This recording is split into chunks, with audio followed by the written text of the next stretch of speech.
Here today to talk about the role that financing is going to play in helping to revitalize the furniture industry after coming out of this very, very difficult shelter-in-place period.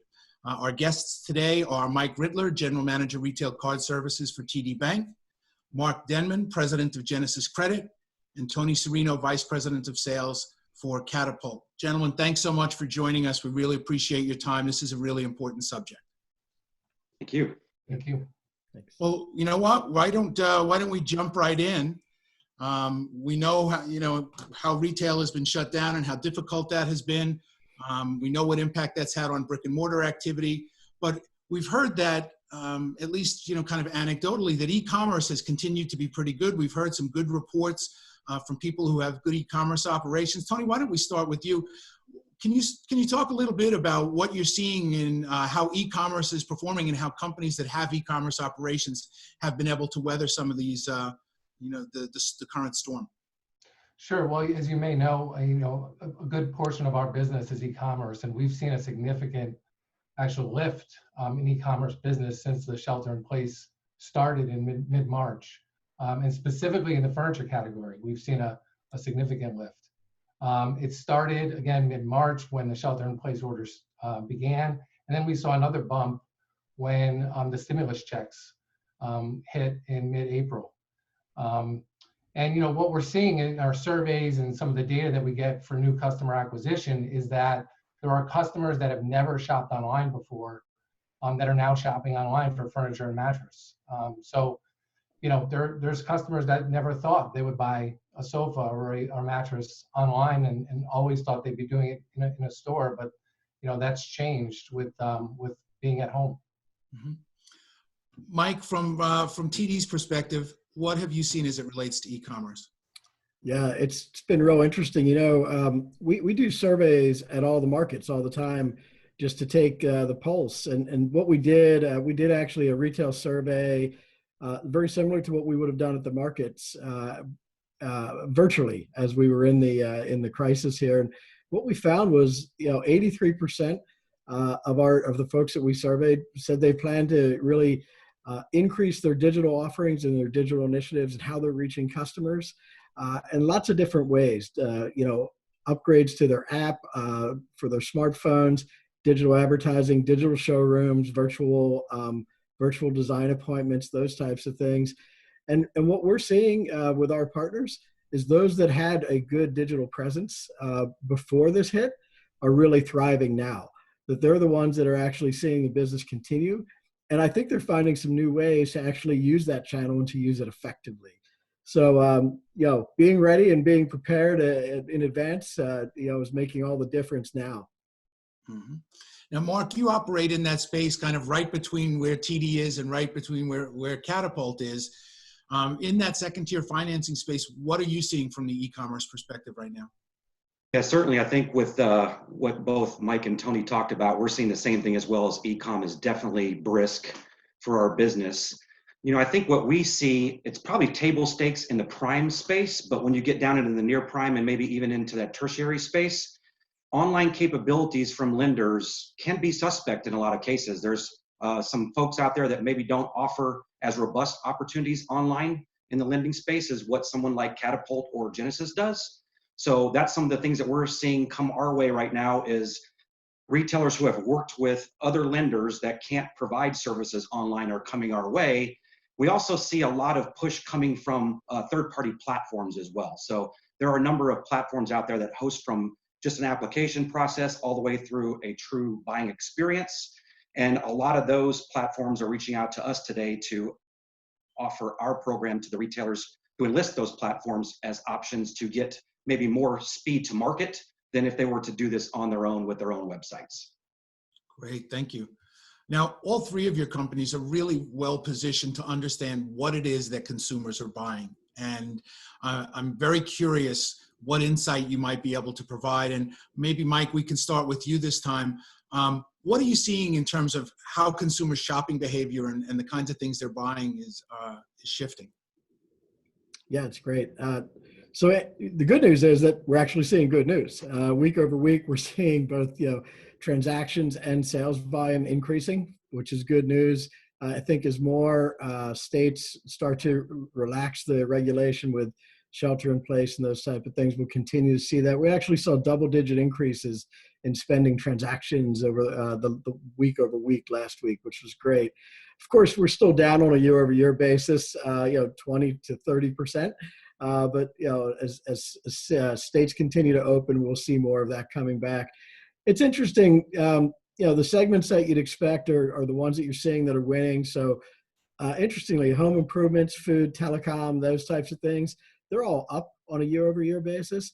And the areas that you'd expect to see down are down. So particularly the travel and leisure categories, healthcare, clothing, fuel, all down over 40% on a year-over-year basis. But the one thing that comes through, two things actually. One, general retail is about flat, which is interesting, but it's shifted, right? Because online is fully dominating. So back to our prior question, the online space is really, carrying that general retail space, and that's why we're seeing it flat. So as we go forward with that, it's all going to come back to, again, how prepared were you for your digital offerings as you got started, and then brand loyalty. And what kind of loyalty do you have? Because people are going to want to do business with those that they've done business before and that they've had good experiences. So brand loyalty is going to be super important to continue to engage your customers and as you move on through this. Mm-hmm. Mark, are you seeing any shift in what people buy, and is that in any way relative to their finance options and their ability to pay? Yeah, I think that first off, what we see is like the other guys have already mentioned, we're seeing a lot of things happening in e-com. E-com has already started getting the inroads into the space as it was. I think it's just been forced now. One of the gentlemen that works with me was sharing a story with me the other day that, his mom for the first time bought online. She'd never been able to do something like that before, but she had to force herself how to learn to do that experience. And in fact, what we read in the latest issue of the Nielsen report is 43% of people that bought online for the very first time did so in April. So we see a lot of push going towards the e-com space. I think what's encouraging about the furniture industry in particular is with the environment that we are in today, clearly I think what the most impacted verticals may be is travel, dining, and experiences, right? Concerts, sporting events. Those are things that are going to take a while to rebound. And I think we've conditioned ourselves that we like to buy into those types of verticals. And now that money is all of a sudden becoming more flush for us, and we can start spending that in other areas. And the fact that we're sitting around the house today and we're constantly looking at the same furniture as we walk by or the same color on the walls is actually pushing us towards consumer goods and financing of those as well. Because while there may be this flush of cash in some people's pocketbooks because they may still be working and not spending as much, I think there's still the uncertainty that I don't know what tomorrow looks like. So keeping some of that reserve cash on hand is going to be very important. Let me use finance as an option in the short term while I figure out what's going to happen to me in the coming months. That's interesting that consumers are as much in cash preservation mode as businesses are. It's an interesting insight. Tony, for the lease to own purchaser, what are you seeing in terms of the things that they're looking for as we move into this? And maybe even if you could project a little bit out what we might see as we come out. Yeah, I mean, we're seeing similar trends as to what Mike and Mark said. I think, anything for the home is up. So whether it's furniture or fitness products or home improvement products, we're seeing increases in all those categories. We're also seeing that, customers are more likely to buy now than they were before this all started. Conversion rates are up. So if customers are shopping, they're buying. And I think as retailers start to open their doors, they should keep that in mind. That the customers that are walking in through their doors are definitely more likely to purchase now. And we think we'll continue to see a lift in conversion rates with our financing option. The other thing is customers are taking advantage of the 90-day payment option that we offer more now than they have before. So that's been an interesting kind of development over the last month. And then I think longer term, probably a shift in some way from brick and mortar to e-commerce. We don't know how big the shift is going to be long term, but I do think there's going to be a shift, and we'll see what that looks like as brick and mortar starts to open back up. So we've talked a little bit about where they're shopping, a little bit about what they're shopping for. I'd like to talk a little bit about who the shopper is and how that's evolving. And Mark, I'd like to start with you about the types of consumers that we're seeing enter the finance space, and how economic factors are impacting the kinds of consumers that you're seeing apply for finance in your tier. Yeah, if we speak regarding the near prime space, the customer that we're beginning to see come through our channel is a little bit of a better credit quality than what we've been accustomed to, right? And as we all know that in this environment that we're working and lending in today, everyone has to look at how they give approvals today and what sort of risk they're willing to take with those approvals. And the people that we see sitting in, Mike's competition is there's a number of folks, a large amount, that are actually reducing approvals. And typically what you'll see is when an organization that is lending is reducing approvals, they're usually reducing or eliminating some of the riskiest customer. And if you take that prime customer that's the riskiest prime, when it falls down to the near prime customer, it's actually the best customer that we can get. So what we see today is a good channel of millennials coming our way, but more importantly, a customer that we may not have typically seen in the past, at least in the last 10 years, because the prime offerings have been able to accommodate that customer with a line of credit. That's now coming into our world, and that's allowing a different customer to come in and experience what we have to offer. And this is what's so important about near prime is you've got to have an ability when you're a furniture retailer to have lenders that can closely mirror or imitate one another. And when you have a near prime offering in place, what you're going to find is that in a lot of cases, we mimic what a prime will do. The APRs may not be exactly the same. The promotional deferred interest periods may not be as long, but there's still that feeling that a customer will get that it feels like a prime, and this is a prime customer.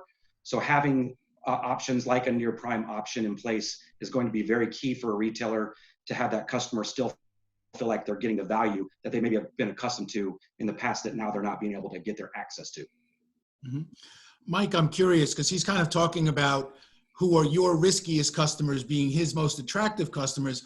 I'm curious how coming into the top of that funnel, the prime space is being impacted by some of these events, and who you're seeing come into the place.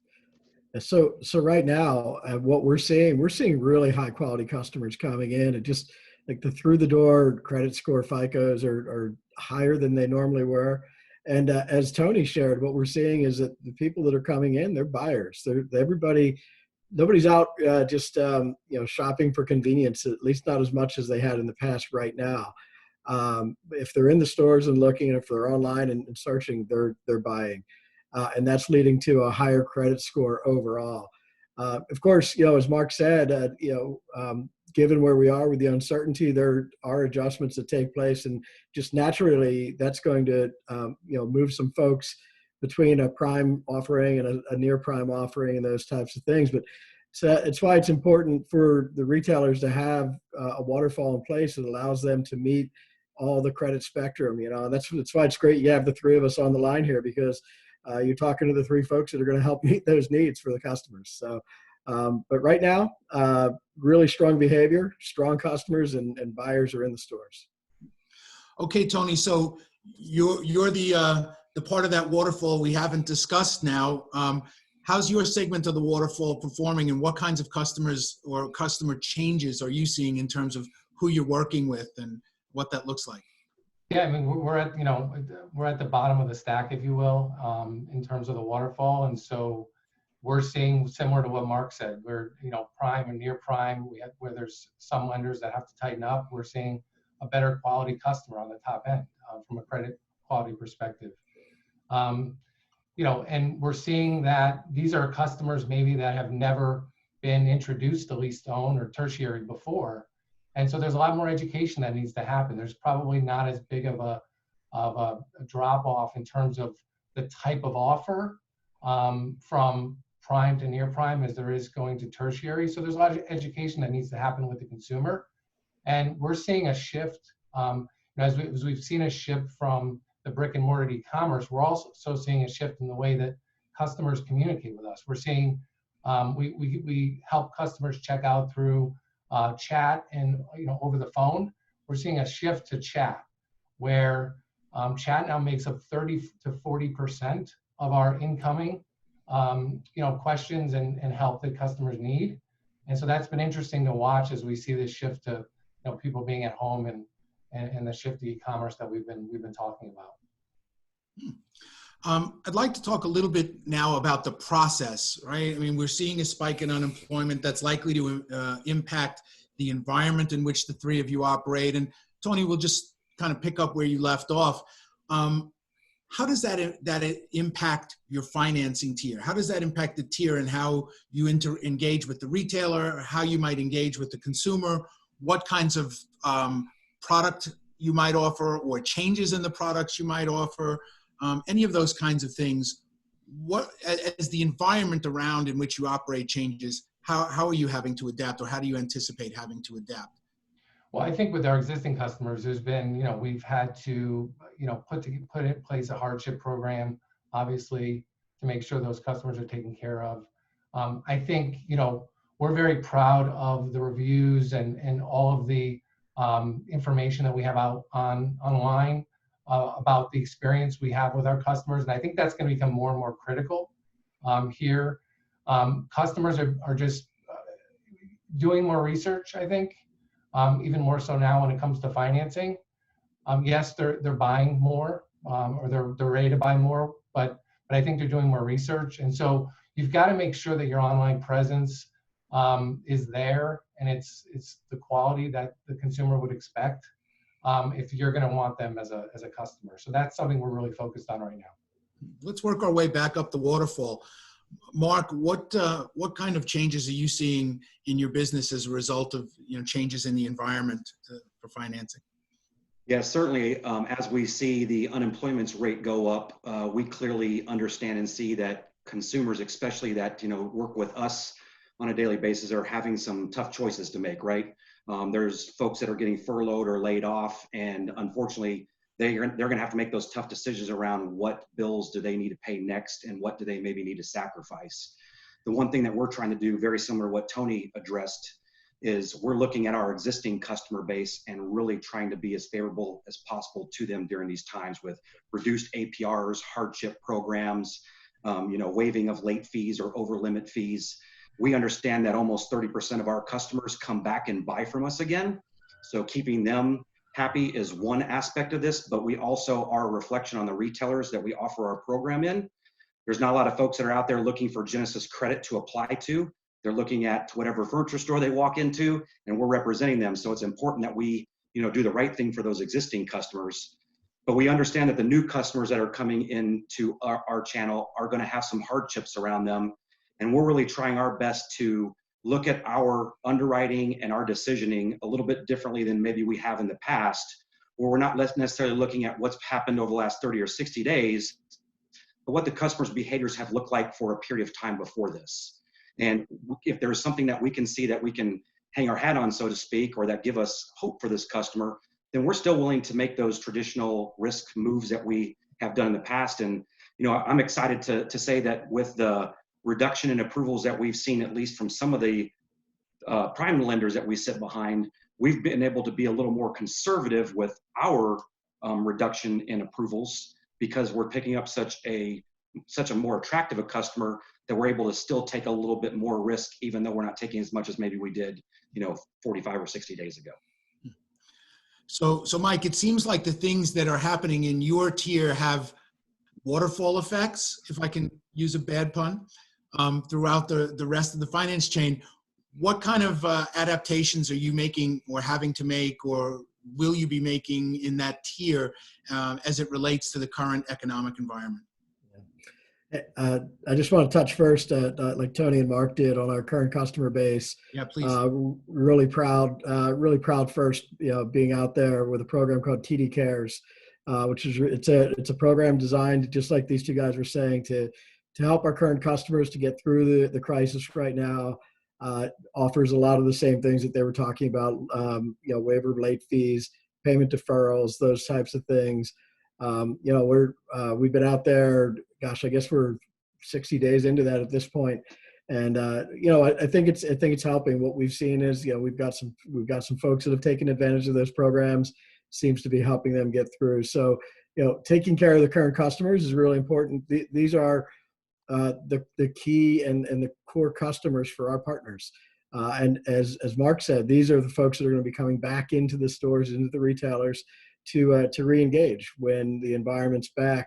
And so we want to make sure that they can stay above water now, so that when the time comes, they're ready, and they're ready. They can come back to the store and be ready to re-engage with the retailer and with our products as well. On the front end with new customers, I think what it is, it's always a mixture, right? You want to approve as many as folks as possible. I mean, that's what you want to do. You want to be there to get as many folks getting the merchandise that they want from their partners, from the retailers that they want. So for us, it's always a mixture of, what's the data that we have that we can make decisions on? Are there any customer data that we can get from the partners that can help us make better decisions? Some of that helps build, a longer term view of what that customer is going to look like over the long haul versus just in this temporary environment.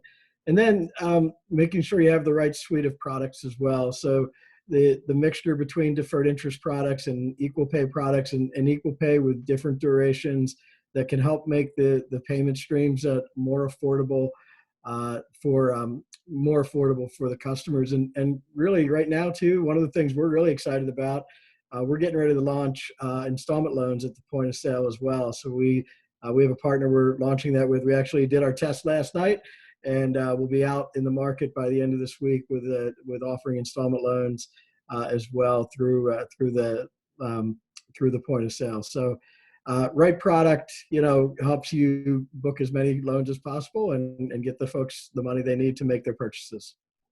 There you go. And Mike, people just heard it here first. Absolutely. During times like this, big ticket purchases are always a concern, and retailers are always very concerned about approval rates. Without good approval rates, it's very hard to drive business. Mark, I'd like to start with you. What impact is the current situation likely to have on approval rates at your tier, and what kinds of things can you do to maintain appropriate levels of approval rates to support your retail customers? Yeah, we've always really looked at this business and said we need to make sure that we are relevant to our retail partners in the good times and the bad. And I think that when you look at Genesis Credit specifically, and even maybe the near prime spaces, we have a lot of durability with what we do. We don't have to take we have to take a risk with the customer and maybe some of the bumps and bruises they've had along the way, but we don't have to take the risk of maybe what Mike has to with regards to higher lines of credit, longer deferred interest periods. So we've been able to build a model for our program that even in the good and the bad, we can offer the same products and the same programs at the same cost. And that's what we're doing today. Naturally, I think that if any of us were sitting here and saying we made no changes whatsoever to our underwriting or approvals, that's probably something that we can't all say, and nor could anybody agree with that. But as I alluded to earlier, I think that some of what we've seen sitting behind, various prime lenders in the space has allowed us to be a little more conservative with the risk that we maybe we thought we had to reduce, not had to take that risk and be able to still service some of the customers. But the one thing I think that's very key in a time like this, and that's been talked about at least one time, but I think we talk about this every time we get together, whether that be in publication or just talking with each other face to face, is retailers have to have the options that are sitting on this with Zoomcast right now available to them so they can maximize approvals. And that's what the key here is having three partners, such as the three of us on here, working together. So when a customer is either online or in store, you're giving approval somewhere. Mm-hmm. Tony, you're at the tier that some retailers have been slow to adopt, and that has really become an important part. Talk a little bit about how to maintain and maximize approval rates and the role that plays. Yeah, well, to piggyback on what Mark said, I mean, the great thing about Katapult is we can approve a customer with no more information than what their putting in their TD or Genesis application. So that's very unique in the lease-to-own space. So that helps because we want to bring as many customers into the funnel into our application process as we can. And as far as approval rates go, I mean, I agree with what Mark said. I mean, again, we're benefiting from tightening up with the upstream lenders, whether that's prime or near prime. And so, impact on approval rates has been minimal for us at this point, because I agree with what Mark said. We're able to be a little bit more conservative in terms of any changes we've had to make. It's an opportunity for us, though, to be more surgical about our approvals. And we're trying to accelerate some of the enhancements that we had planned for 2020. We're trying to move those up into Q2 and Q3 to get those in place to be, and part of that is, like I said, being more surgical and using different types of data to be able to approve more customers. And so we think that will, help offset any changes that will need to be made over time, depending on what happens with the virus in the future. Mm-hmm. Mike, can you speak to the issue of trying to find that ideal balance of approval rates and risk management in the prime tier? Sure. Yeah, I think Mark made the best point that could be made, that having all three of us in your waterfall, having all three of us available as options for your customers, that's going to be the kind of the golden ticket that gets you the maximum approvals that you can get.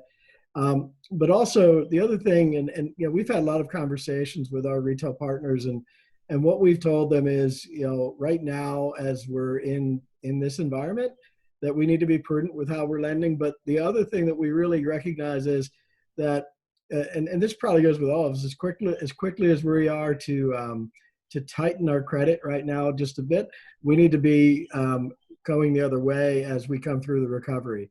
And I really believe the title of this chat is how we can help the industry come through this. And I think that's going to be really important, is that as things start to come back to whatever the new normal looks like, how do we make sure that we're there, again, providing as many approvals as possible, helping as many people get the goods the goods that they want from their partners. It's going to be super important for us. And so, this is a daily conversation for us right now, where we are. And I'm always you could grab my credit, guys. I'm always as quick to point out, like, we need to be nimble in loosening our credit standards as we come through the cycle and as we get back to business here fully. Mm-hmm. I'd like to circle back to the e-commerce discussion that we had a little bit before, because as we're starting to see people come out of this, we're hearing a lot of retailers who are really making an effort to step up their e-commerce game. They recognize where their shortcomings are, and they really want to make sure that they're not in this position again. And so, Tony, I'd like to start with you. If a retailer is trying to be successful and prepare themselves to be a better e-commerce player and make finance a part of that e-commerce equation, what advice can you give them in terms of how they would interact with companies like yours and be successful in that space? Yeah, well, if it's a retailer that only is brick and mortar and they're looking to get online where they can transact with customers, there are platforms out there that are easy to plug into, that many of us also payment options plug into as well. So it could be Shopify or WooCommerce, and there's many others that they can utilize and get sites up running very quickly. And you've seen stories out there about retailers that never transacted online that are now getting websites up and going and doing that pretty quickly. And like I said, we can plug into those websites to help those merchants. If you've got a lease-to-own, if you've got a pretty robust website now, we're seeing merchants that are spending more on advertising than they probably have before as more people are shopping online. So that's an opportunity. And we're giving guidance to retailers as far as, how they can leverage social media, SEO, or any other opportunities that are out there to make sure that, Katapult and the other payment options, whether it's Genesis, TD, that they're merchandised well on their site to maximize volume with their financing options. Mm-hmm. Mark, how much of this is tier sensitive, and what insights do you have for retailers who are trying to step up their e-commerce game as they come out of this? I certainly agree with Tony on a number of points there. I think the shopping cart plug-in so that you can transact fully online is very big. Certainly there's platform providers out there that can help with services like that, that I think we all have relationships with that are on this call today. So it'd be very easy to pick one of us out to plug into one of these platforms to have an e-com experience happen a lot sooner than later. I think that a thing that we really want to, make sure that we get across to our retail partners is picking a lender that has a high sensitivity to mitigate fraud as much as possible, but still give, decent approvals. It's going to be very important that customers are treated in a similar fashion as when they're face-to-face with somebody, but knowing that the world of e-com looks a lot differently for a customer coming through that channel to get an approval is handled differently. And I think the last thing that I'm probably started with on the first question is to reiterate, there are a lot of lenders out there today that may not have the capabilities to join you in your e-com journey. So you want to be very mindful of that and choose wisely as you look at your lenders, that you have people that are easy to work with, very agile, have a lot of speed, and have these relationships to be able to plug into the different shopping cart experiences or platforms that are out there today. Mm-hmm. Mike, I'd like to talk a little bit about best practices. You guys do a lot of retail surveys. You have a lot of information about what retailers are doing. If you want to add something to that other question, by all means, feel free. But I'd like to talk about what you're seeing in terms of the best practices so that retailers who are listening here might be able to learn from what others are doing. What are you seeing in terms of what they're doing? And even if you can't share the retailer name, maybe you can at least give us an idea of some of those best practices.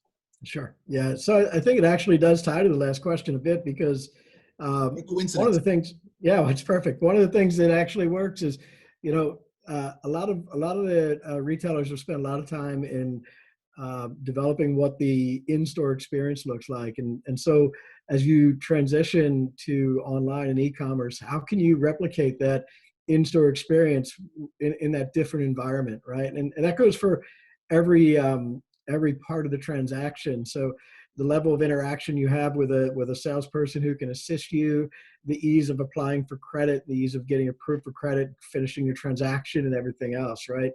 And what we found is, as we've talked to a lot of our partners, that the ones that are thriving the most are the ones that have been able to adapt in that way. So some of our partners are doing online assisted sales where they're actually engaging with the folks that are online with their best salespeople and having them almost replicate an in-store transaction on how they might assist the customer in the store, and they're doing it online, right? And virtual design consultations for those who do more custom type work, where again, they're replicating what that in-store design meeting might have felt like, but doing it virtually.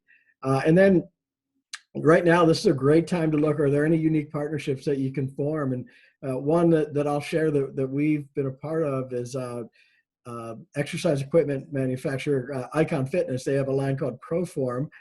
They put out an offer with Planet Fitness where Planet Fitness members could get a piece of equipment and get an ongoing service, exercise service as part of the package.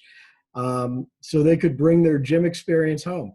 And so it's a great relationship between the online retailer Icon Fitness with their ProForm line and Planet Fitness, where their customers are both benefiting. So, what are those unique experiences that you can bring to the table? And maybe this situation opens up some doors for those types of partnerships that maybe didn't exist before this. Oh, that's a fascinating idea.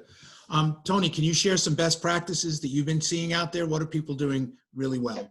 I think it's a few that I shared in the last question. I think the questions kind of come together a little bit. I think, as far as the big one would be making sure that you've got good placement on your site of your financing options.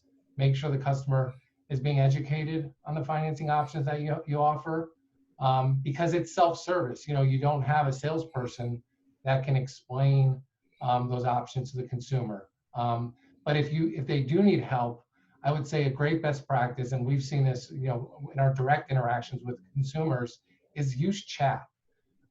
Chat is a great way to communicate with a customer. It's easy. You can do it on mobile. You can do it on desktop.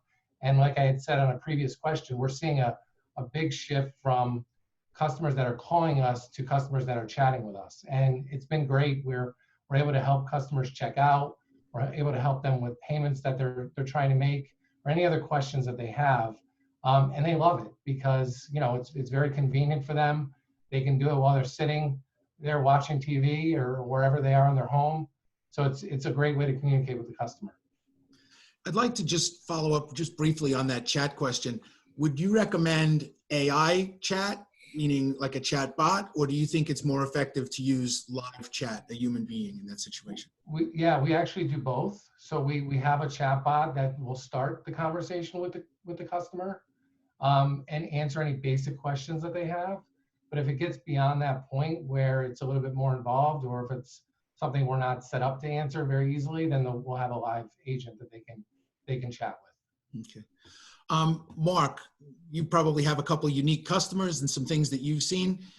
What do you see in terms of best practices that you could advise folks on? Yeah, I think that, you know, what Mike mentioned, we're seeing in the same, maybe even the same retailers in some cases.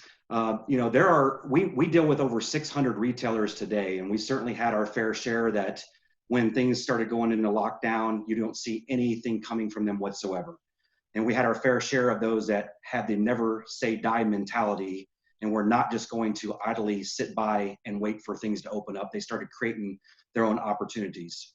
And maybe to piggyback on some of the things that Mike talked about, you know, around a telesales process is, you know, we heard stories of retailers that are taking iPads and doing virtual showrooms with customers and driving them to the e-com space to get approvals so they can buy and help them. So I thought it was a great mix of what you get in store with that salesperson experience versus and working with what you get on e-com, which is your freedom to look around as long as you want to. So they've married both of those together to bring an experience that's very unique for the customer. We've also heard some of our other retailers that are doing much like maybe what you're seeing with the restaurant industry, where curbside pickups are happening. That's something that's happening fairly aggressively in Texas over the last 10 days where I live. You know, 25% capacity in stores, but also curbside pickups, by appointment only. Just a lot of creativity that's going on out there. And I see that our furniture partners are looking at what other industries are doing out there to continue to drive revenues into their businesses and adopting some of those philosophies as well. It's been really cool and creative to see what some of these folks have come up with. As they say, necessity is the mother of invention, right? All right, I'd like to wrap up today. I'd like each to take out your crystal ball and kind of look at what the future holds for finance as we come out of this pandemic. And Mike, what we'll do is we'll just work our way down the waterfall. So we'll start with you, Mike. Tell us what your crystal ball says about the future of finance in a post-pandemic world. Yeah, it's a great question. I think there's just a few key points that I would hit. I mean, I think you want stability in the partnership, somebody who's going to be, as you've heard all of us talk about, somebody who's going to be there and be lending across all the different environments. So whether we're in the good times or the bad times, make sure you've got a financing partner that can stand by your side and can meet the needs of your customers. Speed, you know, especially this particular pandemic demonstrated the need for speed. Because things were moving rapidly and you had to be able to adjust and be able to do the things. Flexibility, again, we're doing things differently than we did. We've leaned in some areas that it would have taken us a lot longer to figure out how to lean into in regular environment. And it was just a matter of, these are the times we're in. How do we best meet the needs of our partners and our customers and make sure that we're providing the services they need? And then the last part would just be, we're moving contactless, and so you know, this is accelerating that move toward contactless. And how do you do that in this space, right? Especially the furniture space is usually a high touch, you know, and including in a lot of cases the financing transaction. So how do we get that off of the retailer's device or off of our devices and get it to a point where it can, you know, it's controlled by the customer on their device, contactless delivery of everything from you know, the application all the way through the terms and conditions and everything else. Nobody wants you to hand them something anymore. So we need to develop the right way to deliver these things in a compliant way and in a way that the customers want to receive them. Okay. Mark, Tell me about the future. Yeah, all great points by Mike, that's for sure. Maybe a couple of things that I would add is we are firm believers that furniture is going to rebound a lot faster than other verticals.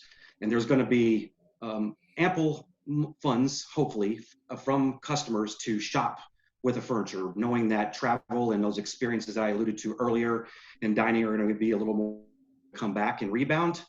So we need to be prepared for that, right? And I think that we've hit on a number of those points, from the e-com and being more robust there to making sure you've got the right partnerships in place. I won't regurgitate exactly what Mike said, but I think the one thing that maybe I would add to his great list of the crystal ball short-term process is really being mindful of the customer experience.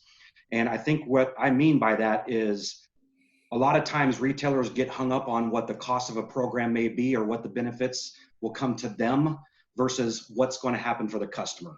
And I think that coming out of this, we really need to all be focused, whether that be retailers or lenders, on this customer, what their experience looks like. This is the time when a retailer is going to establish or reestablish their name in the industry as someone that's a go-to for future purchases. So really having that customer experience, whether that's online or in-store front and center, is going to be very key to them for future sales opportunities.